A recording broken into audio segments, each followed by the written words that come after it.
ٹھیک ہے. یہ کہاں آ سکتی ہے کہ یعنی جو بندہ باہر گیا ہوا ہے یہ کشتیوں میں ڈوبتا ڈابتا سالوں پر قدم رکھتا اپنی جان کو خطرے میں ڈالتا پیسے کمانے باہر گئے ہوئے ہیں وہ پیسے مجھے نہیں بیچتے, ٹھیک ہے, میری حکومت کو نہیں بیچتے, میرے ملک کو نہیں بیچتے, ٹھیک ہے, میری ریاست کو نہیں بیچتے, اپنے پیاروں کو بیچتے ہیں, ٹھیک ہے, ان کی خاطر انہوں نے مصیبت کاٹ کر وہ باہر کے ملکوں میں گئے ہوئے ہیں. صحیح ہے.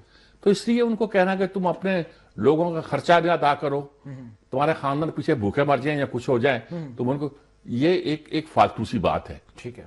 اور دوسری طرف یہ کہنا کہ لوگ بجلی کے بل پے نہ کریں, نہ کر کے دیکھیں. جس وہ بل پہاڑے تھے 14 کے درجے میں عمران خان نے, صحیح ہے, سب سے بل پے ہوا تھا ان کے زبان پار کا.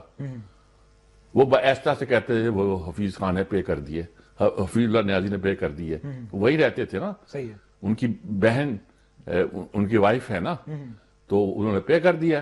اس کے بعد ریحام خان آئی, اس نے بنی گالا کا پے کر دیا, 1 لاکھ کچھ بل تھا. صحیح ہے. جو پے کر دیا تو کہنے لگے ہاں سردی بہت ہے اصل میں. اب اس طرح کی باتیں جو نا لوگ جو نا اب کچھ سمجھ نہیں آتی قدرت کا کیا نظام ہے. ایک آدمی کچھ کہتا جائے, اگر وہ پاپولر ہے تو پاپولر رہتا ہے لوگوں میں. عمران کچھ بھی کہتا جائے لوگ نہیں سنتے, وہ کہتے ہیں کہ نہیں ہمارا لیڈر ہے. صحیح ہے. اور وہ کراچی میں تو نعرہ تھا رہنما نہیں منزل چاہیے. ٹھیک ہے. یہ بھی وہ کچھ ویسے نعرہ لگاتے ہیں کہ یعنی قائد کیا ہے, رہنما چاہیے, رہنما چاہیے, منزل نہیں چاہیے. ہاں یہ بھی ان کا بھی نہیں وہی نعرہ ہے. صحیح ہے کہ رہنما چاہیے منزل چاہیے. کراچی والوں نے الطاف حسین کے لیے نعرے لگائے تھے. صحیح ہے. انجام دیکھ لیا. بھئی کبھی کسی پارٹی نے یہ کہا کہ ہمیں اپنا لیڈر چاہیے, ملک نہیں چاہیے. صحیح ہے. کوئی پارٹی سوچ سکتی ہے؟ یعنی کہ یہ ہائیسٹ لیول آف فاشزم ہے. ٹھیک ہے. میں نہیں کہتا کہ قصور حکومت کا نہیں ہے, میں نہیں کہتا کہ ان سے زیادتیاں نہیں ہو رہی. میں یہ کہہ رہا ہوں کہ جو آپ قائدیج کر رہے ہیں, آپ کے پاس بڑے بڑے لوگ تھے جو بڑے اچھے طرح سے آپ کے لیے لکھتے بھی تھے, رہنمائی بھی کرتے تھے, سلوگن بھی بناتے تھے, آپ کے تھنک ٹینک تھے, وہ کہاں کے سارے. صحیح ہے. میں نام نہیں لوں گا کچھ لوگوں کے, بڑے گنتے تھے اپنے آپ کو چودھری, اور بڑے فن خواہ سمجھتے تھے اپنے آپ کو. صحیح ہے. اور کچھ تو کہتے تھے وہ یہ عمران کی یہ تقریر میں نے لکھی ہے, عمران کی یہ فلاں چیز میں نے تیار کی ہے. حد ہو گئی یار. کوئی بات جو ہے وہ سوچنے والی ہے, کرنے والی ہے, کوئی ایسی لکھنے میں کوئی حرج نہیں ہے. صحیح ہے. 4-6 چیزیں ایسی ہوں گی جو شاید میں نے لکھی ہوگی. ٹھیک ہے. اس ملک میں کئی حکمران گزرے ہیں, وزرائے اعظم اور صدور, جن کی تقریریں میں نے لکھی ہیں. ٹھیک ہے. اور اس کے لیے پیسے نہیں لیے ہیں. عمران کے بھی 3-4 نعرے جو بہت پاپولر ہوئے تھے ان کے پہلے جلسے میں, وہ دوستی میں حفیظ اللہ نیازی اور یہ سب دوستی میں نے لکھ کے دیے تھے. صحیح ہے. نتھنگ اب سارٹ کہ میں پارٹی کے ساتھ تھا کہ نہیں ساتھ تھا. لوگوں نے, مجیب شامی نے دستور لکھنے میں مدد کی تھی, ان کی وسیم زہرا ان کے ساتھ تھی, شیریں بزاری جرنلسٹ ان کے ساتھ تھی.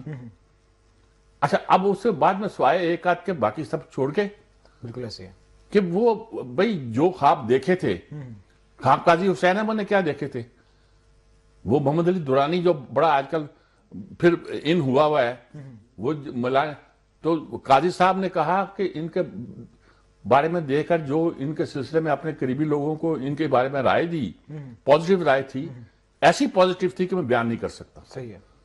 کہ کوئی مسلمان ایسی رائے دے نہیں سکتا کسی کے بارے میں, کسی انسان کے بارے. کیسا بھی اس جانچے میں آگے تھے, بہت سے لوگ آگے. میں یہ نہیں کہتا کہ خراب آدمی ہے, میں یہ کہتا ہوں کہ وہ تو کہتے ہیں کہ بہت لوگوں نے تو یہ کر دیا کہ وارڈا کہتا ہے کہ بشرا بی بی ان کی زندگی جب نہیں آئی تھی تو ٹھیک ٹھاک آدمی تھے. صحیح ہے. نہ توشہ خانہ تھا. واڈا تو اب کہہ رہے ہیں کہ اگر بانی پی ٹی آئی نے اپنی سیاست بتانی ہے تو طلاق دے دیں بشرا بی بی کو. وہ تو ایک پرسنل اٹیک کرنے لگے ہوئے, میں بچاؤں گا باقی کوئی نہیں بچائے گا. کتنی طلاقیں بیانات دے رہے ہیں, کتنی طلاقیں دے بیچارے تو اس طریقے کا جس طریقے سے 2 دے چکے ہیں، اب تیسری بھی دے رہے، کیا کرنا چاہتے ہیں آپ؟ مذاق بنا رکھا ہے. مرزا صاحب یہ جو کمیٹی بنائی گئی ہے حکومت کی جانب سے، اسحاق ڈار ہے، رانا ثناء اللہ ہے، MQM ہے، پاکستان پیپلز پارٹی ہے، IPP ہے، اس کمیٹی کو آپ کیسے دیکھتے ہیں جو لوگ شامل کیے گئے ہیں؟ انہوں نے ٹارگٹ کیا مسلم لیگ کو. ٹھیک ہے. مسلم لیگ نے 3 ارکان اپنے دیے ہیں، جس میں رانا ثناء اللہ، اسحاق ڈار اور عرفان صدیقی ہیں. یہ دراصل نواز شریف کی کمیٹی ہے. ٹھیک ہے. شہباز شریف سے زیادہ نواز شریف کے لوگ ہیں یہ. صحیح ہے. اور باقی نوید قمر اور یہ جو ہے یہ لے لیا انہوں نے، ان سے MQM کو لے لیا انہوں نے. باقی پارٹیاں بیٹھو بھائی یار، جا کے بات کر لو اس سے. ہم سے کہتے ہو کہ ہم بات نہیں کرتے، تم بھی بیٹھ جاؤ ساتھ. ٹھیک ہے. طے کر لو نا کیا کرنا طے. صحیح ہے. پیپلز پارٹی بھی دیکھ لے اور سب دیکھ لے، طے کر لو. اور ان کے لیے اب زیادہ ہوگا کہ اب یہ کہہ سکیں گے کہ مسلم لیگ نہیں مانتی، فلاں نہیں آتی، یہ مشکل ہو جائے گا. ہاں انہوں نے بیلنس کر دیا نا کہ جو سارا برڈن ہمارے کندھوں پہ چڑھتا ہے، سب آگے طے کر لو ان سے. ٹھیک ہے. تو اگر تو سچ مچ PTI سنجیدہ ہے کہ معاملہ طے ہو تو انہیں طے کر لینا چاہیے پارٹی کے ساتھ. ٹھیک ہے. اور میرے سے بات کی ہے کہ جو سینیٹر عرفان صدیقی، رانا ثناء اللہ، اسحاق ڈار، یہ کاؤنٹ ہوتے ہیں پاکستان مسلم لیگ نون میں کہ یہ نواز شریف کی ٹیم ہے. تو نواز شریف سنجیدہ ہوئے ہیں مذاکرات میں؟ اور اگر نواز شریف سنجیدہ ہوئے ہیں تو کوئی پوزیٹیو چیز نکل سکتی ہے؟ مطلب یہ کہ دیکھیں نا، وہ جب انہوں نے افغانیوں سے مذاکرات کی کمیٹی بنائی تھی تو اس میں بھی فرض کیا عرفان صدیقی صاحب بھی شامل تھے، دوسرے لوگ شامل تھے. تو مطلب یہ نہیں تھا کہ یہ لوگ مذاکرات کریں گے وہ حتمی ہوں گے. ان کا مطلب یہ تھا کہ یہ کم از کم مجھے ریپرزینٹ کرتے ہیں. صحیح ہے. تو یہ لوگ ان کو ریپرزینٹ کرتے ہیں، کہتے ہیں بات کرو. اب بات کا نتیجہ کہ اسحاق ڈار مذاکرات کے لیے بہترین ہے ان کے لیے. ٹھیک ہے. رانا ثناء اللہ سچویشن میں نہیں، ان کو سوٹ کرتے ہیں. ٹھیک ہے. ہمارے عرفان صدیقی تو برنج قسم کے آدمی ہیں، وہ بھی کچھ نہ کچھ دال بدیا کر لیں گے. پیپلز پارٹی کے لوگ بھی لے لیے ہیں، MQM بھی لے لیے ہیں. اور اس سے زیادہ کون سی ایک بااختیار کمیٹی ہو سکتی ہے؟ اگر سب کمیٹی اگری کرتی ہے اور پھر ان کی قیادت نہیں مانتی تو ذمہ دار تو بنے گی نا جی. ٹھیک ہے.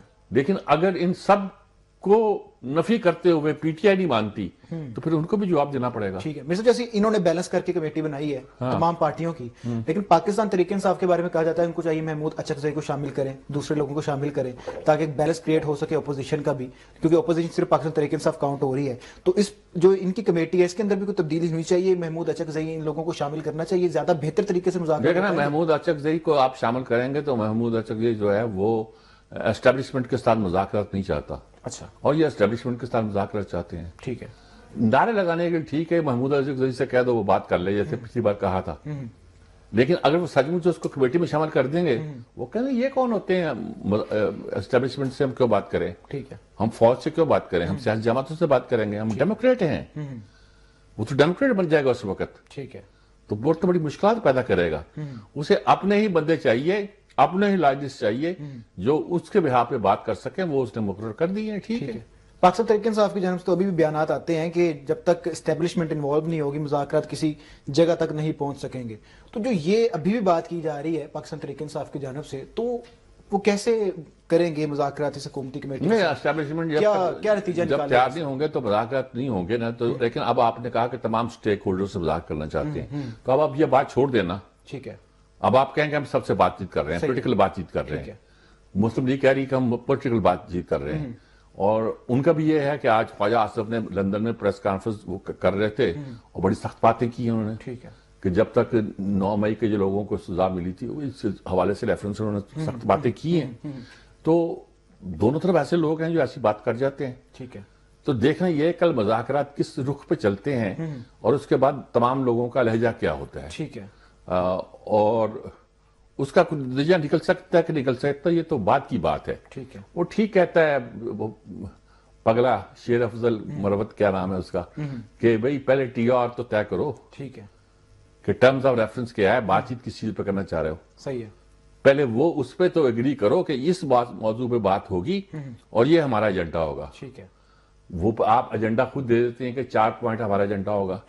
عمران کو بحال کرو، ہماری حکومت میں عطا کرو. ابھی تو میرے خیال TOR فائنل کرنے میں ان کو ٹائم لگ جائے گا. وہ کوئی وہاں سے ڈیڈ لاک ہوگا، کوئی وہ TR وہ نہیں مانے گا، کوئی یہ TOR نہیں مانے گا. پہلی بات تو یہ ہے نا کہ کچھ طے تو کرو نا کہ کس چیز پہ بات چیت کر رہے ہو. اس وقت تو مسئلہ یہی تھا کہ یہ مذاکرات کرنے ہیں. مذاکرات ہم نے ان سے کرنے ہیں جو بااثر ہے، فوج سے کرنے ہیں. ٹھیک ہے. اب یہ ہے کہ اچھا جی ہم پولیٹیکل کر لیتے ہیں. ٹھیک ہے. انہیں ہو گئے اچھا کیا کرنے ہیں مذاکرات، اچھا یہ تو پتہ نہیں، بس وہ کرنے ہیں کہ جو بانی پی ٹی آئی مان لے. ٹھیک ہے. تو یہ تو ایجنڈا نہیں ہوا کرتا نا. صحیح ہے.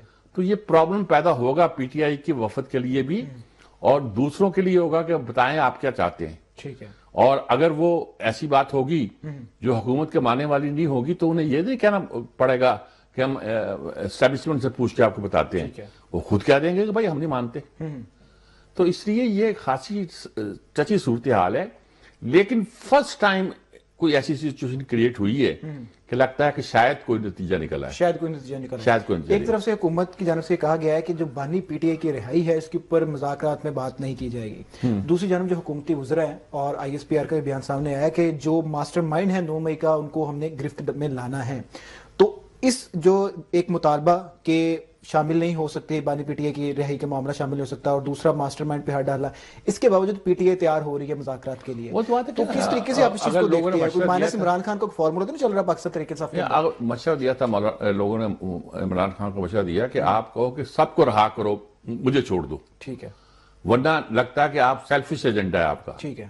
اس پہ تو عمل کر رہے ہیں لیکن اگر سچ مچ انہوں نے مان لیا اچھا کہ اس کو چھوڑو باقیوں کو ساتھ ہم بنا لیتے ہیں پھر کیا بنے گا. صحیح ہے. میں یہ بات لائٹ موڈ میں کر رہا ہوں لیکن یہ بھی ہو سکتا ہے نا. ٹھیک ہے. وہ کہ ہاں ٹھیک ہے بھائی اس کو نہیں چھیڑتے. صحیح ہے. اور یہ مقدمہ چلتا رہتا ہے باقی دیکھتے ہیں. مقدمہ مجھے فوری طور پہ ختم ہوتا دکھائی دیتا نہیں ہے. مقدمہ ختم ہوتے دکھائی دیتا نہیں. آگے معاملات بڑھیں گے اور کہ مذاکرات اگر کامیاب ہو جاتے ہیں اگر چلے امید ہم رکھ لیتے ہیں تو اس میں کہ بانی پی ٹی آئی کو ریلیف مل سکتا ہے یا حکومت اسی بات پر ہے کہ نہیں عدالتوں میں چل رہا چلتا ہے. ریلیف تو دیکھیں نا لوگ کئی سجیسٹ بھی کرتے ہیں کہ بھئی ان کو کہا جائے گا کہ ہم بنی گالا کو یا زمان پارک کو سب جیل قرار دے دیتے ہیں. ٹھیک ہے. اور آپ کو وہاں شفٹ کر دیتے ہیں. اس طرح کی باتیں بھی ہو رہی ہیں لیکن رموز خسرفا تو پھر وہی جانتے ہیں. میں کچھ کہہ نہیں سکتا کیا مطلب ہم نے کل ہی بات کی تھی کہ پی ٹی آئی کے پاس آفر کرنے کے لیے کیا ہے حکومت کو. صحیح ہے. ویسے یہ بات تو ہے کہ پی ٹی آئی کیا آفر کر رہی ہے. پی ٹی آئی تو مطالبات اپنے لے کے جا رہی ہے نا ہمارے لوگوں کو رہا کرو اور یہ 26 نومبر کا 9 مئی کا کمیشن بنایا جائے. تو آپ کیا دیں گے؟ آپ یہ دیں گے کہ جی اب ہم آئندہ 2 سال یا 4 سال تک الیکشن کی بات نہیں کریں گے. ٹھیک ہے. ہم اپنے بانی کی رہائی کا مطالبہ نہیں کریں گے. ٹھیک ہے. کچھ تو باتیں آپ مانیں گے نا. بالکل ایسے ہی. میں نہیں کہتا کہ یہی مانیں گے. میں کہتا کچھ تو مانیں گے نا. ٹھیک ہے. جو مانیں گے ان کے اشارے میں کروں گا تو ہو سکتا ہے وہ دوسرے اینگل سے کر رہا ہوں. ٹھیک ہے. آپ کا کوئی اینگل ہے تو سامنے آئے. وہ کل تک پتہ چل جائے. کل تک پتہ تو نہیں چلے گا لیکن کل تک معاملہ شروع ہو جائے گا. اور جو مذاکرات کے لیے لوگ ہیں وہ ٹھنڈے دماغ سے بات کرنا جانتے ہیں. ٹھیک ہے. ٹھیک ہے. ٹھیک ہے میر صاحب بات تو چل رہی ہے مذاکرات کی تو ایک امید لگائی جا سکتی ہے کہ جو مذاکرات ہیں کسی اچھی ڈگر پہ چلیں اور جو معاملات ہیں وہ طے پا جائیں اور کسی نہ کسی طریقے سے جو پاکستان کے اندر سیاسی استحکام ہے اور جس کا ڈائریکٹ جو امپیکٹ جا رہا ہے وہ پاکستان کی عوام کے اوپر جا رہا ہے جو عام عوام ہے وہ تنگ ہو رہی ہے. بریک کا وقت ہوا ہے. بریک کے بعد واپس آئیں گے اور بات کریں گے امریکہ کے حوالے سے کہ امریکہ نے یہ تسلیم کیا ہے کہ وہ پچھلی 2 دہائیوں سے ایران کے اندر رجیم چینج کی کوشش کر رہی ہے لیکن وہ ناکام رہی ہے. سارا کیا معاملہ ہے اس پر بات کریں گے بریک کے بعد. We'll be right back after the short break. Break کے بعد آپ کو ایک بار پھر سے خوش آمدید کہتے ہیں. بات کریں گے امریکہ کے حوالے سے.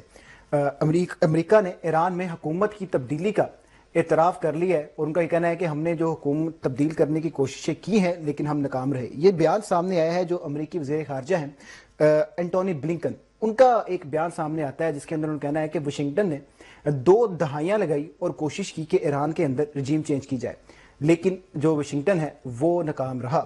اور اس کا یہ بھی کہنا تھا ساتھ ہی کہ جو ٹرمپ انتظامیہ آ رہی ہے ان کو ایران کو بم بنانے سے روکنے کے لیے اب مذاکرات کرنے پڑیں گے. میر صاحب سے اس کے اوپر رائے لیں گے سارا کیا معاملہ ہے اور کیوں یہ امریکہ اس طرح کرنا چاہ رہا تھا اور اس کا کیا اثر پڑیں گے امریکہ اور ایران کے جو تعلقات ہیں اس کے اوپر. اس سے پہلے جو اینٹونی بلنکن ہیں وہ کیا کہتے ہیں وہ سنواتے ہیں اس کے بعد میر صاحب کی طرف آتے ہیں اور پھر رائے لیتے ہیں. جی میر صاحب ایران اور جو امریکہ کا کنفلکٹ ہے یہ تو بڑے لمبے عرصے سے ہم سنتے آ رہے ہیں سارے معاملہ دیکھتے آ رہے ہیں لیکن جو اعترافی بیان آ جانا امریکی وزیر خارجہ کے اس کو آپ کس طریقے سے دیکھتے ہیں کہ 20 دہائیوں سے کوشش کر رہے ہیں رجیم چینج کی ہو نہیں پا رہی. اس پس منظر میں آپ یہ بھی دیکھیں کہ ایران اور سعودی عرب کے تعلقات ٹھیک ہو گئے ہیں. ٹھیک ہے. سوال تعلقات بھی قائم ہوئے ہیں وہ آپس میں بات بھی کر رہے ہیں. ٹھیک ہے. ان کو بھی یہ بات سمجھ آنا شروع ہو گئی ہے کہ خطے میں ایک بیلنس قائم رکھنے کے لیے توازن قائم کرنے کے لیے لازمی ہے کہ ایران اور سعودی عرب آپس میں اس طرح کانفلکٹک پوزیشن میں نہیں آئے کہ ایک دوسرے کو ختم کرنے کے در پہ ہو جائے. ٹھیک ہے. اور امریکہ نے گویا تھوڑا سا اس میں نرمی دکھانا شروع کی ہے کہ تعلقات ہو ہی جائیں تو ایک رابطہ ہوگا ایران کے ساتھ. ٹھیک ہے. تو ایران کو جو ختم ایکسس ایول میں شامل کرنے کا جو ایک پالیسی تھی اور ختم کرنے کی پالیسی تھی، امریکہ نے گویا اس کا اعتراف کر دیا ہے، جو بائیڈن کی حکومت کے ان کے وزیر خارجہ نے، کہ ہم 20 سال سے اس ایجنڈے پہ کام کر رہے ہیں. ٹھیک ہے. کہ وہاں اس رجیم چینج سے مراد وہاں یہی ہے کہ خامنائی کی حکومت یا خمینی کے انقلاب کی حکومت جو ہے اس کو ختم کیا جائے. ٹھیک ہے. اور جب بھی کوئی ریفارمر حکومت آتی تھی تو ہم اس کے پیچھے ہو جاتے تھے کہ شاید اس حکومت کے ذریعے سے ہمیں کچھ نہ کچھ مل سکے اور حکومت بدلے اور اس کے نتیجے کے طور پر ایران کی پالیسیاں بدلیں. ٹھیک ہے. ان کا کہنا ہے کہ اس میں کامیابی نہیں ہوئی. ہم نے ان کے ایٹمی پروگرام روکنے کے لیے بڑی پابندیاں لگائیں، بلکہ سینکشن عائد کی ان پر، لیکن اس کا نتیجہ کچھ نہیں نکلا. ٹھیک ہے. تو اس لیے بہتر یہ ہے کہ ٹرمپ جب آ رہا ہے تو وہ پھوں پھوں کرتا ہوا ایران پہ نہ چڑھ دوڑے. ٹھیک ہے. یہ کرنے کا کوئی فائدہ نہیں ہے. ٹھیک ہے. بلکہ اس بات کوشش کرے کہ اس کو انگیج کرے. صحیح ہے. انگیج کرنے سے شاید اس کو یہ فائدہ پہنچے کہ ایران کو وہ ایٹمی ہتھیار بنانے سے روک سکے. ٹھیک ہے. اس کے لیے فرض کیا اس نے سعودی عرب کو تو گو تھرو دے اس کو دیا ہے. مشورہ بھی کہہ سکتے ہیں ہم. ہاں، سعودی عرب کو گو تھرو دے دیا ہے. کچھ ہمارے ساتھ بھی رعایت پڑتے ہیں جی. ٹھیک ہے. ہمیں بھی کہ تیل کی لائن کو کھولنے دے. صحیح ہے. ہمارے ساتھ بھی اس کے بہت سے معاملے جو کرنا ہے. ہمارے ساتھ وہ بیان دے رہا ہے کہ پاکستان بلاسٹک میزائل بنانے میں پھیلاؤ میں مدد دے رہا ہے. ایران کا نام نہیں لیا ہے. پازیٹیو بات یہ ہے، یہ پازیٹیو بات ایران کے لیے، لیکن ہمارے لیے اس میں بہت سوچنے کی باتیں ہیں. ہمارے لیے اور اب چین کے بھی تعلقات ایران سے ہو گئے ہیں. ٹھیک ہے. چین کے تعلقات سعودی عرب سے بھی ہو گئے ہیں. تو خطے کی صورتحال بھی بدلتی جا رہی ہے. ٹھیک ہے. وہ اس بدلتی ہوئی صورتحال میں سمجھانا چاہتا ہے کہ بہتر ہے کہ تم انگیج کرو انہیں. ٹھیک ہے. ہمیں بھی وہ انگیج ہی کرنا چاہتا ہے اور انگیج ہی کرے گا. صحیح ہے. ہمیں ڈنڈے سے مارنا نہیں چاہتا وہ. یعنی کہ وہ ٹھیک ہے، وہ اس طرح ہمارے ساتھ وہ تعلقات نہیں ہو سکتے جو افغان جنگ کے دوران تھے، لیکن یہ بھی اس میں کوئی شک نہیں رہنا چاہیے کہ پاکستان کے ساتھ وہ ایسے تعلقات بھی نہیں بنانا چاہتا جس کے نتیجے کے طور پر اس خطے میں امریکہ کے مفادات پر زد پڑے. اور مفادات پر زد پڑنا یہی ہے کہ پاکستان سے تعلقات خراب ہوں گے تو افغانستان کے ساتھ معاملات میں گڑبڑ ہوگی. پاکستان تعلقات خراب ہوں گے تو ایران کے ساتھ ایکویشن میں بھی گڑبڑ ہوگی. تو اگر ایران کے ساتھ ایکویشن آپ کو ٹھیک کرنی تو لازمی ہے کہ سعودی عرب کے ساتھ، پاکستان کے ساتھ اور خطے کے دوسرے ممالک کے ساتھ ایک بہتر ایکویشن جو ہے نا آپ بنائیں. ٹھیک ہے. تو یہ بات ایک لحاظ سے ہمارے لیے بھی پازیٹیو ہے. ٹھیک ہے. یعنی ہمیں بھی سوچنا چاہیے کہ ایسی صورت میں ہمیں بھی کوئی تھوڑا بہتا ایک گنجائش نکل جائے گی ہمارے لیے کہ ہم اپنی کچھ باتیں منوا سکیں. ٹھیک ہے. اور ٹرمپ کے بارے میں جو رائے ہے کہ وہ پھونک کرتا ہوا آئے گا اور دھار دھار کرتا ہوا دنیا کو تباہ کر دے گا اور خاص طور پر مڈل ایسٹ کو، اس خطے کو، تو وہ اتنا آسان نہیں ہوگا. ٹھیک ہے. اب انہیں سمجھ آ گئی ہے کہ ڈنڈے کے زور سے روکنا کیا انہوں نے کر لیا شمالی کوریا کے حوالے سے. ٹھیک ہے. ہاں، کوئی بم بھی بناتا ہے، جب چاہتا ہے میزائل چلا دیتا ہے. صحیح ہے. سب کچھ کر دیتا ہے. تو اب وہ اسے جو ایکسس زیور میں گنتے تھے اسے کو، ایران کو، دوسرے، اب وہ نام لینا بند کر دیا انہوں نے. صحیح ہے. اب وہ جس طرح شمالی کوریا کا نام پہلے لیا کرتے تھے اب وہ اس طرح نام نہیں لیتے. ٹھیک ہے. کیوں؟ اس کے روس بھی ہے اور چین بھی ایک طرح اسی کے ساتھ ہے. ٹھیک ہے. تو یہ سارے ملک جو ہیں اگر آپ کریں گے تو آپ اس کو ایٹمی پھیلاؤ کو زیادہ کریں گے، کم نہیں کریں گے. صحیح ہے. تو اگر ایٹمی پھیلاؤ کو سچ مچ آپ کم کرنا چاہتے ہیں تو آپ کو ان ملکوں کو انگیج کرنا پڑے گا. صحیح ہے. اس کے بدلے میں دینا پڑے گا. ٹھیک ہے. جیسے انڈیا نے جب دھماکہ کیا تھا آپ نے پاکستان کے لیے پیسے کی آفر کی تھی. صحیح ہے. لیکن اگر انڈیا کے دھماکے کرنے سے پہلے آپ نیگوشیٹ کرتے پاکستان سے اور انڈیا کو بھی انگیج کرتے تو آپ کو شوق سوار ہوا ہوتا کہ انڈیا کو چین کے مقابلے میں کھڑا کرنا ہے. وہ سوار اب بھی ہے آپ کے دماغ پر. ٹھیک ہے. وہ بھوت نہیں اترتا. جب تک وہ بھوت نہیں اترتا آپ خطے میں اپنے لیے کوئی بیلنسنگ سچویشن پیدا نہیں کر سکتے. اس علاقے میں، تائیوان کے علاقے میں، فارموسا کے علاقے میں، کوریا کے علاقے میں، اور جیسے ساؤتھ پیسیفک سی کہتے تھے، وہاں ساؤتھ پیسیفک یعنی کہ ایک جنگ کا مرکز گویا بدل رہے تھے کہ افغانستان سے ہم نکلیں تو اب وہاں مرکز بنائیں، وہاں چین کو انگیج کریں.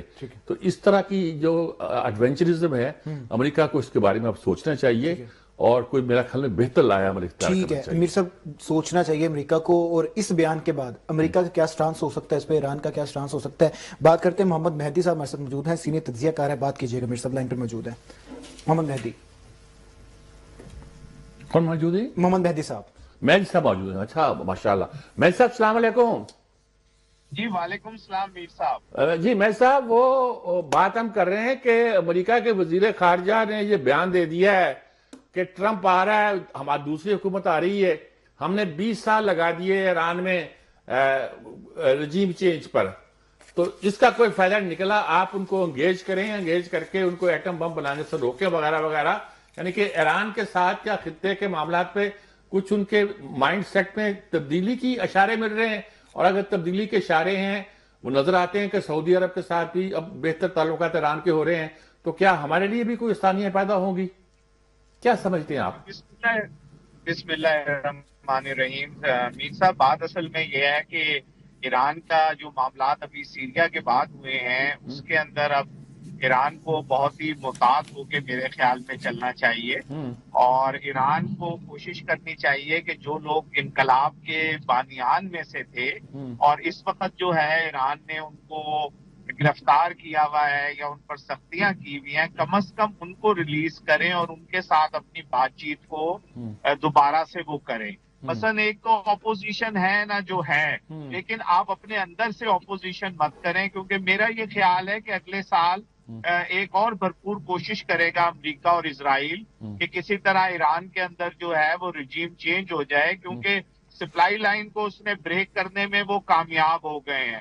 تو ایران کو تھوڑا سا محتاط ہونا چاہیے. جہاں تک رہا پاکستان کا معاملہ، پاکستان نے ہمیشہ ایران کا ساتھ دیا. اسلامی انقلاب کے بعد ایران کے پاکستان پہلا ملک تھا جس نے ایکسپٹ کیا تھا ایران کے نئی حکومت کو. تو پاکستان کے لیے جہاں تک امریکہ کے معاملات ہیں، امریکہ جو ہے وہ پاکستان کو مشکل صورتحال میں ڈال رہا ہے، کیونکہ وہ اپنی کچھ باتیں جو ہے وہ پاکستان سے منوانا چاہ رہا ہے اور پاکستان وہ باتیں نہیں مان رہا، اور جس کے اندر خاص طور پر جو ہے وہ ایک دفعہ دوبارہ یہ چاہ رہا ہے کہ افغانستان کے اندر پاکستان اس کی مدد کرے، اور وہ افغانستان کے اندر دوبارہ سے کچھ ایکٹیویٹیز شروع کرنا چاہ رہا ہے. اور دوسری طرف چائنا کے حوالے سے بھی وہ چاہ رہا ہے کہ چائنا جو ہے وہ پاکستان کے ساتھ بزنس تو ضرور کرے، لیکن بزنس سے زیادہ اسٹریٹجک تعلقات جو ہے وہ نہیں ہونے چاہیے. اور خاص طور پہ جو پاکستان اس وقت بات کر رہا ہے سیکنڈ اسٹائک کی وایا اوشن جی جی یا سی، اس کے وہ مخالفت کر رہا ہے. تو یہ اہم باتیں ہیں جو اس وقت جو ہے وہ پاکستان اور امریکہ کے درمیان، اور بیچ میں پھر ایران بھی آتا ہے. نہیں، میں نے کہا کہ ایران کے بارے میں وہ اب یہ بات تو انہوں نے مان لی نا کہ وہ رجیم چینج کے لیے 20 سال تک کوشش کرتے رہے ہیں، اب ناکام ہو گئے ہیں. اب ان سے کچھ تعلقات بہتر بنانے کے لیے ٹرمپ حکومت کو کچھ کرنا چاہیے. یہ جو بائیڈن کے وزیر خارجہ نے بیان دیا ہے، تو اس کا مطلب ہے کہ ود ان امریکہ بھی ایک تھنکنگ پیدا ہو رہی ہے ایران سے بہتر تعلقات کی. دیکھیے، اگر آپ کو یاد ہو تو اوباما نے ایران کے ساتھ باقاعدہ بات چیت کا سلسلہ شروع کیا تھا 5+1 کا، اور ابھی بائیڈن کے دور کے اندر بھی ایک دفعہ، لیکن ٹرمپ صاحب نے اس معاہدے سے پیچھے ہٹ گئے تھے اور اس معاہدے کو ختم کر دیا تھا. تو بنیادی طور پہ بلنک صاحب یہی کہہ رہے ہیں کہ اس بات کو لے کر آپ آگے بڑھیں اور ان کے ساتھ جو ہے ان کو مذاکرات کی ٹیبل پر بھی لے کر آئیں. لیکن میں عرض یہ کرنا چاہ رہا ہوں کہ یہ جو نئی صورتحال پیدا ہوئی ہے اس میں ایسا محسوس ہوتا ہے کہ آپ کے ساتھ 2-3 پروگرام بھی میں نے کیے تھے کہ ایران نے تھوڑا سا لوز کیا ہے، اور ایران کے جو دوست تھے حزب اللہ کی شکل میں، حماس کی شکل میں، بشار الاسد کی شکل میں، ان تمام کو زک پہنچی ہے اس ساری صورتحال کے اندر. تو ایران کو جو ہے وہ خود بھی اس کے لیے بہتر ہوگا کہ اگر بات چیت کی طرف جائیں، لیکن ایسا نہ ہو. ہم نے دیکھا کہ بشار الاسد کے ساتھ جو ہے وہ بات چیت کا، اور انہیں عرب لیگ کا دوبارہ ممبر بنایا، لیکن نیچے سے ان کی بساط کھینچ دی گئی. تو ایران کو بہت سیریسلی ان تمام باتوں کو دیکھنا پڑے گا کہ صورتحال کیسی چل رہی ہے، کیونکہ ایران کے اب انقلاب کو بھی جو ہے وہ تقریباً 50 سال کے قریب ہو رہے ہیں. ٹھیک ہے. اور کسی بھی انقلاب کے بعد جو ہے یہ بڑی بات ہوتی ہے کہ 50 سال وہ انقلاب چلا ہے، اب اس کے اندر کچھ نہ کچھ ٹھراؤ، کچھ نہ کچھ ایسی چیزیں آنی چاہیے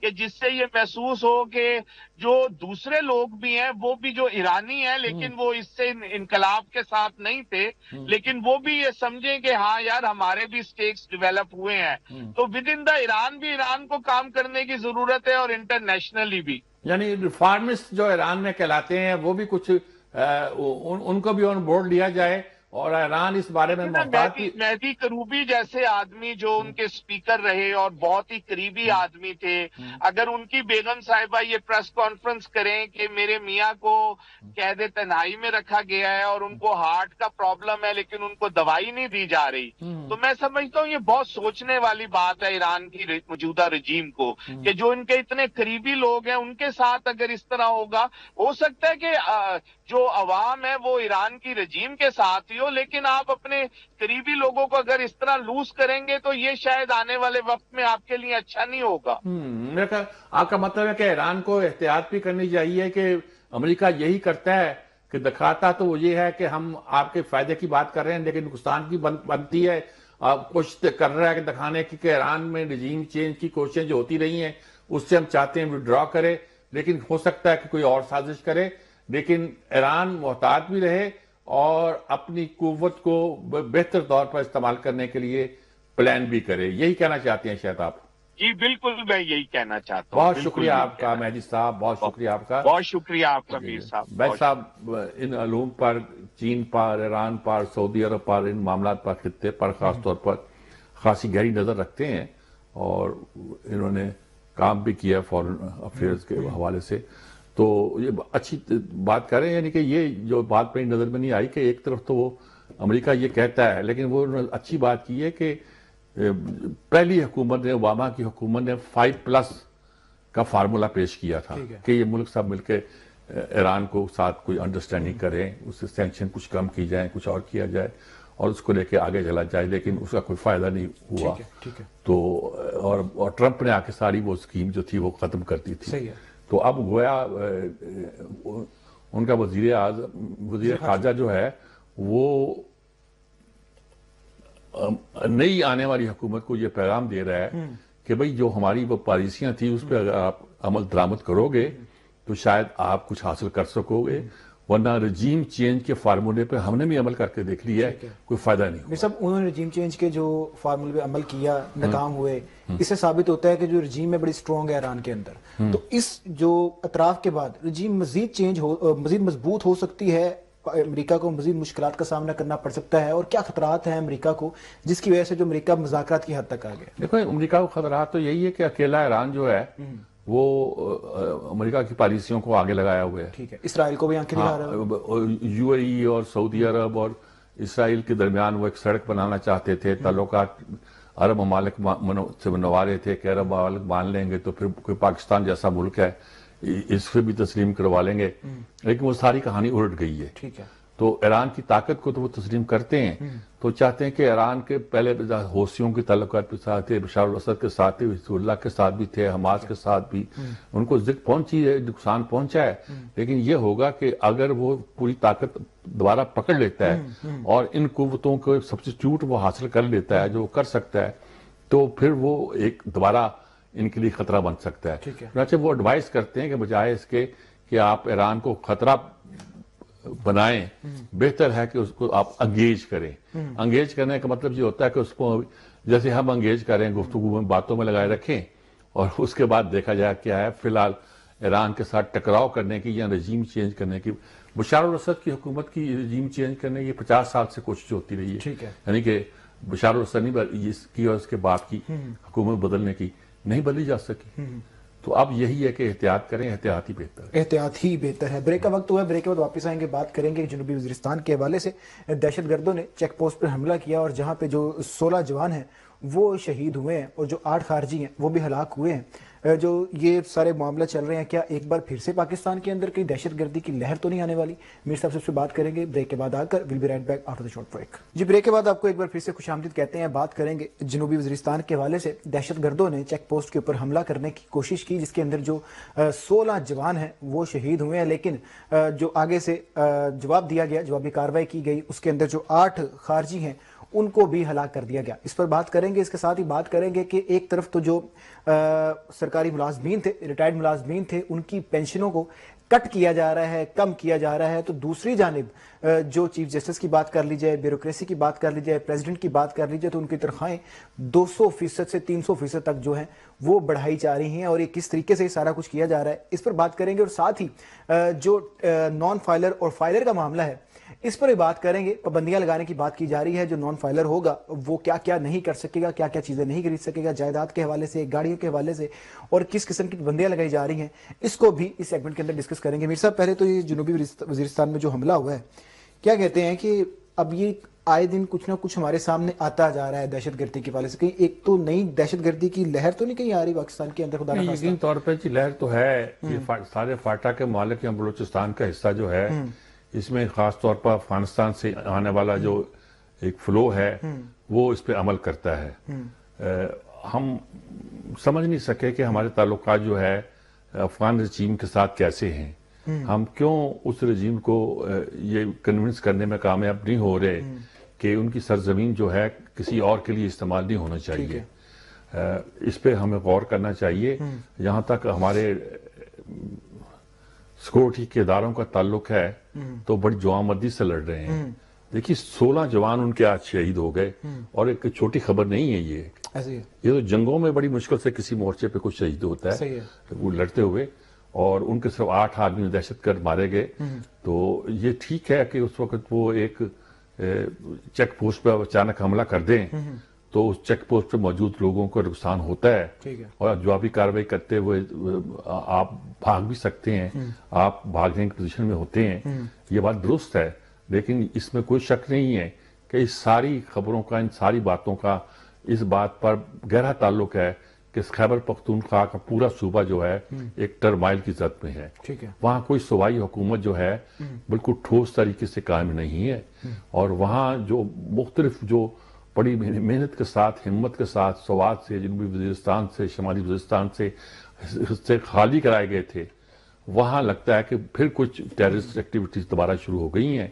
تو ہمیں اس کو پرماننٹلی کیسے پار کرنا ہے. اب ان کے پاس اسلحہ بھی وہ ہے جو امریکی اسلحہ ہے. ٹھیک ہے, یعنی امریکی فوج جو اسلحہ چھوڑ گئی ہے وہ ان کے حصے میں آیا ہے. ٹھیک ہے, کچھ لوگ کہتے ہیں کہ جو ایسے استعمال نہیں آیا بلکہ ان کو پرووائڈ کیا گیا ہے. تو یہ ساری باتیں ہیں کہ جس کو ہمیں دیکھنا چاہیے. ہم ہر روز کہتے ہیں کہ ہمیں اپنا ہاؤس ان آرڈر کرنا ہے, ہاؤس ان آرڈر کرنا ہے. جب دوستی کرتے ہیں افغانیوں کے ساتھ تو بھی کہتے ہیں ہاؤس ان آرڈر کرنا ہے. جب ان کو کنڈیم کرتے ہیں تو بھی کہتے ہیں ہاؤس ان آرڈر کرنا ہے. تو ایک بات طے کر لیں کہ ہم نے کیا کرنا ہے. اور میرا خیال میں ان کے خلاف ہم انہیں خارجی کہہ رہے ہیں, خوارج کہہ رہے ہیں. ٹھیک ہے, یہ وہ لوگ تھے پاکستان اسلام کی تاریخ میں جنہوں نے سب سے پہلے مسلمانوں کی تاریخ میں ایک طرح سی عالم بغاوت بلند کیا تھا, اور حضرت علی کو شہید کرنے والے یہی تھے. یہ یعنی کہ ان کا خیال تھا کہ حضرت امیر معاویہ, حضرت علی اور عمر بن عاص تینوں ختم کر دیے جائے تو حالات بہتر ہو جاتے ہیں. پھر یہ مختلف ادوار میں حکمران بھی رہے مختلف جگہوں پر, اور مختلف نام ان کے آتے رہے. ان کی خلافت اس کے لیے, عباسیہ کے لیے ہمیشہ خطرہ رہے, اور ان کی حکومتیں بھی کئی جگہوں پہ قائم ہوئی جن کو توڑا بھی گیا.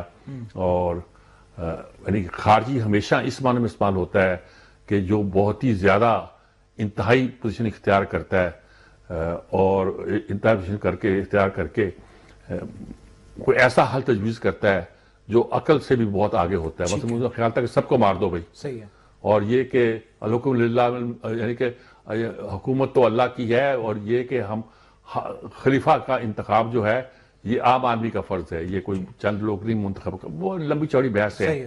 لیکن یہ کہ خارجی کو دہشت گرد کے معنی میں استعمال ہوا ہے. انہوں نے ہمارے لیے ہمیشہ اسلام کی تاریخ میں مسائل پیدا کیے. اب ان کو خارجی اور خوارج اگر ہم کہتے ہیں تو پھر خوارج سے جان چھڑانا ہماری سلطنت کی, ہماری حکومت کی اس طرح ذمہ داری ہے جس طرح پہلے عباسی سلطنت کی اس کے بعد آنے والوں کی ذمہ داری رہا ہے. ٹھیک ہے ٹھیک ہے. اچھا میر صاحب اگر بات کریں فائلرز نان فائلر کے حوالے سے، جو رواں ہفتہ میں قومی اسمبلی کے اندر جو وفاقی وزیر خزانہ ہیں انہوں نے ایک ٹیکس ترمیمی بل بھی پیش کیا ہے، جس کے اندر ان کا یہ کہنا تھا کہ جو نان فائلرز ہیں وہ گاڑی گھر جائیداد نہیں خرید سکیں گے، پابندیاں لگانے کی کوشش کریں گے ان کے اوپر، ان کو مزید گھیرا تانگ کیا جائے گا تاکہ سب ٹیکس نیٹ کے اندر آئیں. تو ٹیکس تو لوگ تنخواہوں پہ بھی دے رہے ہیں، ٹیکس تو لوگ پہلے بھی دے رہے ہیں. نہیں، وہ ٹیکس تو مزید ہمارا بڑا بزنس مین جو ہے جو کروڑوں روپے کماتے ہیں وہ اپنے آپ کی ٹیکس ریٹرن فائل نہیں کرتے. ٹھیک ہے. آپ اور میں کی ٹیکس جو ہے وہ تو ہماری تنخواہوں سے کٹ جاتا ہے، لیکن اب آپ کہتے ہو بزنس مین کو کہ ٹیکس دو، کروڑ روپے کا مال ان کے پاس پڑا ہوا ہے، وہ ٹیکس نہیں دیتے. صحیح ہے. تو انہوں نے پہلے آسانی کے لیے پیدا کی تھی کہ جو ٹیکس نہیں دیتا نان فائلر اسے کہہ دیا اور کہا کہ بھی آپ نان فائلر ہیں تو اگر گاڑی خریدتے ہوئے باقی لوگوں کو 50,000 روپیہ دینا پڑتا ہے ٹیکس تو آپ کو 1 لاکھ دینا پڑے گا. ٹھیک ہے. انہوں نے کہا دے لیں گے، ہم فائلر نہیں بنتے. صحیح ہے. ہم ٹیکس کی اس پہ نہیں آتے. ٹھیک ہے. اچھا دنیا میں کوئی نہیں مانتا کہ کوئی نان فائلر بھی چیز ہوتی ہے. اچھا. یعنی کہ ہر آدمی ٹیکس دہندہ نا جی. ٹھیک ہے. ہر آدمی جو کمائی کرتا ہے اس کو ٹیکس دینا چاہیے.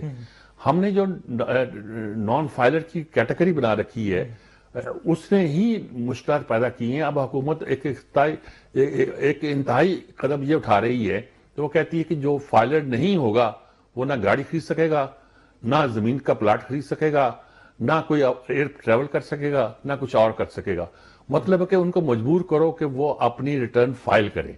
اچھا ریٹرن فائل کر کے یہ اکثر اوقات اپنے آپ کو شو کرتے ہیں کہ ان کا پروفٹ جو ہے، ان کی آمدن جو ہے نا 0 ہے یا 1 روپے ہے یا 2 روپے ہے، تو اس سے فائدے تو ہو جاتے ہیں یہ. لیکن یہ ہے کہ ان کو ڈر ہوتا ہے کہ کسی وقت بھی حکومت ان کے پھر دیکھو نا، آپ پلاٹ لے رہے ہیں 10 لاکھ کروڑ کا پلاٹ لے رہے ہیں اور آپ انکم ٹیکس سے پیسے نہیں دیتے. یہ ٹیکس اب ہر چیز پہ دیتے ہیں. ہم پانی پیتے ہیں نا یہ بوتل کا تو اس پہ بھی ٹیکس ہے. چائے پیتے ہیں چائے پر ٹیکس ہے، اس کے دودھ پر ٹیکس ہے، ہر چیز پر ٹیکس ہے. لیکن جو ہماری آمدنی پر ٹیکس ہے وہ ہم نہیں اگر دیتے تو وہ ہم نہ دہندہ ہی گنے جائیں گے. ٹھیک ہے ٹھیک ہے. میر صاحب کیا یہ جو سارا قصور ہے، لیکن وہ اس کے ساتھ جو آپ دوسری بات کہہ رہے ہیں کہ جی ہماری تنخواہ میں بہت لوگوں کی اضافہ کر دیا گیا ہے، چیف جسٹس کی، وزیر اعلیٰ کی. میں اس طرف آتا ہوں لیکن میں پہلے پوچھ چاہوں گا کہ کیا یہ ایف بی آر حکومتوں کی ناکامی ہے کہ لوگوں کو ٹیکس نیٹ کے اندر نہیں لا پائی، یا حکومتوں جو لوگ ہیں ان کو اعتماد نہیں اپنی حکومتوں پر یا ایف بی آر پر، وہ ٹیکس دینے پسند نہیں کرتے اس چکر میں کہ یار ہمارا ٹیکس ہے وہ ٹھیک جگہ استعمال اگر پسند نہیں کرتے جائیں ملک کسی اور میں جائیں. ٹھیک ہے. یعنی کہ یہ تو بات تو ہے ہی نہیں کہ ان کو اعتبار نہیں ہے، ان کو پسند نہیں ہے. حکومت ریاست چلتی پھر اس پر ہے کہ لوگوں کے ٹیکس پر. ٹھیک ہے. ٹیکس تو آپ کو دینا پڑے گا جی. صحیح ہے. اس میں دنیا میں کوئی فلسفہ ایسا نہیں ہے تو کوئی مجھے بتا دے جو ٹیکس سے استثناء کی وہ آپ استعمال ٹھیک نہیں کرتے تو آپ کس مرض کی دعا ہیں؟ آپ ٹھیک بندے منتخب کر کے بھیجیں، آپ اپنے بندوں پہ نگرانی رکھیں. پھر تو جب آپ پیسے دیں گے نا پھر آپ اپنی حکومتوں کی نگرانی بھی کریں گے. آپ کہتے ہمیں کیا جی، نہ ٹیکس نہیں دے رہے تو پھر آپ کو یہ حق بھی نہیں جاتا کہ حکومت کو اکاؤنٹیبل آپ کرتے کچھ نہیں ہے. آپ کہتے ہیں ٹھیک ہے جی، ٹھیک ہے ہمارا کیا ہے، یہ حکومتیں ہیں، حکومتوں سے مانگتے ہیں، حکومتوں کو دیتے کچھ نہیں. ٹھیک ہے ٹھیک ہے. میر صاحب جو تنخواہیں بڑھائی گئی ہیں، ایک تو چیف جسٹس کی اگر میں بات کروں تو 16 لاکھ سے 25 لاکھ کر دی گئی ہے، صدر پاکستان کی 10 لاکھ سے 22 لاکھ کر دی گئی ہے. اس کے علاوہ جو وزیر ہیں ان کی 3 لاکھ سے بڑھا کر 10 لاکھ کر دی گئی ہے. اتنا اضافہ کیا جا رہا ہے. ایم پی ایس کی تنخواہیں بڑھائی گئی ہیں پنجاب اسمبلی کے اندر. تو دوسری جانب جو سرکاری ملازمین تھے، ریٹائرڈ تھے، ان کی پینشنیں کٹ کی جا رہی ہیں کہ بھائی ہمارے پاس خزانے میں پیسے نہیں موجود. تو یہاں پر اور یہاں پر کیا فرق ہے؟ ایک بات ہے کہ پینشن ایک انگریز نے ایک نظام قائم کیا تھا کہ ایک آدمی سرکاری ملازمت میں آتا ہے تو اس کو ایک تسلی ہوتی ہے کہ میں ریٹائر ہونے کے بعد بھی مجھے زندگی میں کچھ نہ کچھ پیسہ اسٹیٹ دیتی رہے گی. ٹھیک ہے. اور میرا گزار چلتا رہے گا. اب آپ اس ختم نہیں کر سکتے کیونکہ پینشنر کا ایک بڑا حصہ جو ہے وہ فوجیوں کا ہے. ٹھیک ہے. اور فوجی پینشن جو ہے اب سیولین ہی بجٹ سے دی جاتی ہے. ٹھیک ہے. ایک زمانے میں وہ عسکری بجٹ سے جاتی تھی، اب اس کو اپنے سیولین بجٹ میں ڈال دی ہے. اچھا اب اس میں آپ اس لیے مخمصے کا شکار ہے، لیکن یہ ایک اچھی سکیم تھی، یعنی کہ ایک ویلفیئر سکیم تھی، اس کو آپ ختم کرنا چاہتے ہیں. دوسری طرف آپ کے پیٹ ہی نہیں بھر رہا. آپ نے یہاں اسمبلی کے ممبران کی تنخواہیں بڑھائی تو انہوں نے کہا جی، انہوں نے چیف جسٹس جی بڑھا دو، انہوں نے کہا جی چیف جسٹس بنا دیتے، انہوں نے کہا اچھا جی آپ ایم پی کے بنا دو، آپ ایم این اے بنا. اس میں کوئی شک نہیں ہے کہ ان لوگوں کی تنخواہیں سب اسپیکر کی ڈی سی کو یہ بھی نہیں ہے کہ 3 لاکھ ہے تو 4 لاکھ کر دی، 5 لاکھ کر دی، 10 لاکھ ارے یار آج سے چند سال پہلے یہ تنخواہیں 15,000 10,000 تھی. اچھا مجھے پروفیسر غفور کی ایک تقریر یاد ہے کہ انہوں نے کہا وہ اس کو 6,000 روپے پہ ایک فرم، اچھی بڑی فرم کے ڈائریکٹر تھے، اس کے اکاؤنٹس کے بڑے اچھے اکاؤنٹس کے ایکسپرٹ تھے اور بہت بڑی تنخواہ گنی جاتی تھی وہ. انہوں نے کہا کہ جب میں اپنے گھر کا خرچ 6,000 سے 1,500 پہ لے آؤں گا، اچھا وہ 1,500 پہ اس لیے کہ ان میں رواج تھا کہ اسمبلی سے جو الاؤنس ملتا تھا وہ ممبر جو ہے جماعت کو پے کرتا ہے اور جماعت اسی پیسے کو جو ہے ممبر کو دے دیا کرتی تھی. اب پتہ نہیں اب کیا دستور ہے. تو وہ 1,500 پہ الاؤنس تھا، تو ان کو 1,500 پہ ملتا تھا، وہ 1,500 سے گزارا کرتے تھے. 6,000 تنخواہ ان کی تھی. انہوں نے کہا جو آدمی 10 سال پرانی شیروانی پہن کر پورا امریکہ اور یورپ گھوم کے آ سکتا ہے، اس کو کیا تم دھمکی دیتے ہو؟ پروفیسر غفور صاحب کی تھی. میں نے کہا اور تقریر میں یہ بھی کہا کہ جو 6,000 سے اپنا خرچ 1,500 کر لیتا ہے، معلوم ہوا کہ اس کو اسمبلی کے ممبر کی تنخواہ جو ہے وہ 1,500 پہ ہے. یہ گنی جاتا تھا. یہ بس یہ صرف ایک طرح کا ایک ازازیہ ہے. اب تو اس کو باقاعدہ نوکری بنا دیا گیا، نوکری بنا دی انہوں نے. ایم این ایم پی ہونا اس لیے ضروری ہے کہ اس میں پیسے ملتے ہیں یار. وہ ایک بار ہوا کہ جی سارے منسٹر اپنی تنخواہ دیں گے فلاں فنڈ میں، زلزلہ فنڈ میں یا کس فنڈ میں. تو ایک منسٹر نے کہا میں نہیں دے سکتا. بڑی دیانتداری سے کہا. اس نے کہا میں تو کھاتا کماتا اسی سے ہوں، میرا تو اور کوئی بزنس ہے نہیں ہے، میری تو اور کوئی کمائی کا ذریعہ ہے نہیں ہے، میں اور تو جیبیں کاٹتا نہیں ہوں، میری یہی تنخواہی ہے، یہی آمدن ہے، میں اس کو نہیں دے سکتا. سارے سناٹے میں آ گئے اور ٹھیک بول رہا تھا وہ. تو مسئلہ یہ ہے کہ یہ جو ان کو تنخواہوں کی پرواہ کیا ہے؟ مسٹر ہم اسمبلی کور کرتے ہیں، وہاں پر جو ایم پی ایز آتے ہیں بڑی گاڑیوں میں اترتے ہیں، فارچونر یہ وہ، اگر الیکشنوں میں چلے جائیں تو کروڑوں روپے لگا دیتے ہیں اور کہتے ہیں کہ ہم اسمبلی میں جائیں گے عوام کی بات کریں گے. تو اسمبلی میں آ کے یہ تو نوکریاں کر رہے ہیں، یہ تو ان کو ان پیسوں کی ضرورت ہے یا صرف پیٹ بھر رہے ہیں؟ پیٹ کی ضرورت ہے کہ نہیں ہے یہ مجھے نہیں پتا. فی الحال یہ ہے کہ ایک طرف سے آپ یہ بتا رہے ہیں کہ ہم اپنا بجٹ کم کر رہے ہیں، سرکاری بجٹ کم کر رہے ہیں، اور دوسری طرف یہ آپ یہ بھی رو رہے ہیں کہ جی عام آدمی پینشن کھانے والا یہ کرنے والا بہت زیادہ کھا رہا ہے، اس کو بھی کم کر رہے ہیں. بالکل ٹھیک ہے. اور دوسری طرف یہ ہے کہ جو آپ کے مراعات یافتہ لوگ ہیں ان کی تنخواہیں بڑھائی جا رہے ہیں. تو دو کام تو نہیں چلیں گے نا. یہاں تو آپ نے اپنی تنخواہیں بھی فکس کی ہوئی ہیں بہت منیمم پہ، اور اس کے ساتھ پھر آپ دوسروں پہ پابندی لگا رہے ہیں.